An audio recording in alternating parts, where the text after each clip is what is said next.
মৎস্যজীবীরা যাতে জাতীয় বৈষম্যের শিকার না হন সেদিকে খেয়াল রাখার আহ্বান জানিয়েছেন প্রধান উপদেষ্টা ডক্টর মোহাম্মদ ইউনূস। জাতীয় মৎস্য সপ্তাহের উদ্বোধনে তিনি বলেন, প্রকৃতির প্রতি সদয় না হয়ে নির্দয় হচ্ছে মানুষ। এবছর মৎস্য খাতে বিশেষ অবদানের জন্য ১৬ ব্যক্তি ও প্রতিষ্ঠানকে দেয়া হয় জাতীয় মৎস্য পদক।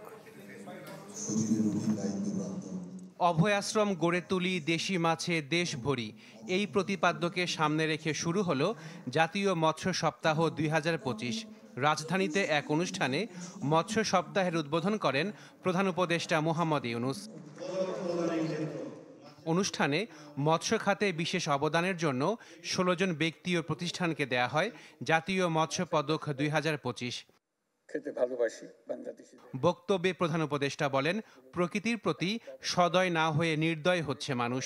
জানান, যথাযথ ব্যবস্থাপনার অভাবে হারিয়ে যাচ্ছে শত শত মাছের প্রজাতি। প্রকৃতির এই অবদানকে সম্মান জানাতে শিখি এবং বাংলাদেশকে প্রকৃতির প্রতি সদয় হতে শিখি এবং সকলে ঐক্যবদ্ধভাবে সেটা করি, প্রকৃতির প্রতি সদয় হওয়ার। কারণ প্রকৃতি আমাদেরকে এই সুযোগটা দিয়েছে। নাহলে এই বাংলাদেশে ১৮ কোটি মানুষ খেয়ে পরে শুধু বেঁচে থাকা না, এগিয়ে যাবার কোনো কথাই ছিল না।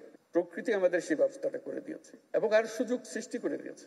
মৎস্যজীবীরা যাতে বৈষম্যের শিকার না হন সেদিকে খেয়াল রাখার আহ্বান জানান প্রধান উপদেষ্টা। প্রকৃত মৎস্যজীবী ও জেলেদের সামাজিক নিরাপত্তার কর্মসূচির আওতায় আনতে বিশেষভাবে যত্নশীল হওয়া, যাতে করে তারা অর্থনৈতিক বৈষম্যের শিকার না হন। এছাড়া সমুদ্র সম্পদের উপর জোর দেন প্রধান উপদেষ্টা।